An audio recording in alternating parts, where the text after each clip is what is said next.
সংযুক্ত আরব আমিরাত সরকারের আমন্ত্রণে ওয়ার্ল্ড সামিটে যোগদানের পাশাপাশি দেশটির শীর্ষ পর্যায়ের কর্মকর্তাদের সাথে বৈঠক করবেন প্রধান উপদেষ্টা। তার এই সফরের দুই দেশের কূটনৈতিক, অর্থনৈতিক, শ্রমবাজার সম্প্রসারণ সহ দ্বিপাক্ষিক সম্পর্ক জোরদারে ভূমিকা রাখবে বলে মনে করছেন অভিবাসন বিশেষজ্ঞরা। আর জনশক্তি রপ্তানিকারকদের সংগঠন বায়রা বলছে, ভিসা সহজীকরণ সহ নানা ইস্যুতে আলোচনা দুই দেশের সম্পর্ক অনন্য এক উচ্চতায় নিয়ে যাবে। গেল 28 আগস্ট প্রধান উপদেষ্টা ডক্টর মোহাম্মদ ইউনুসকে টেলিফোন করে অভিনন্দন জানান সংযুক্ত আরব আমিরাতের প্রেসিডেন্ট শেখ মোহাম্মদ বিন জায়েদ আল নাহিয়ান।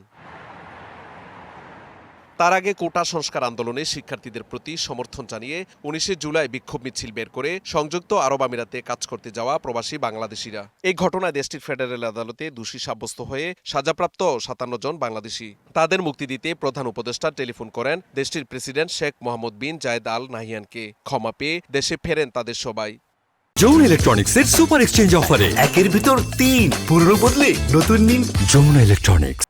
প্রধান উপদেষ্টার এই সফরে জনশক্তি রপ্তানির পাশাপাশি দ্বিপাক্ষিক সম্পর্ক আরও জোরদার করা হবে বলে আশা করেন অভিবাসন বিশেষজ্ঞরা। আমরা আশা করব যে আমাদের যেহেতু সামগ্রিকভাবে দ্বিপাক্ষিক সম্পর্ক ভালো, সেটাকে পুঁজি করে আমাদের শ্রমবাজারকে আরও সামনের দিকে এগিয়ে নিয়ে যাওয়ার ক্ষেত্রে একটা বড় ভূমিকা। বাংলাদেশ থেকে যান মধ্যপ্রাচ্যের বিভিন্ন দেশে, সংযুক্ত আরব আমিরাত সহ অনেক সময়ই তাদের বৈধতা নিয়ে কিছু প্রশ্ন আসে কেন, এইসব ব্যাপারে যদি নিয়মতান্ত্রিক কোনো জটিলতা থাকে সেটার ব্যাপারে সমাধান করার একটি জায়গা।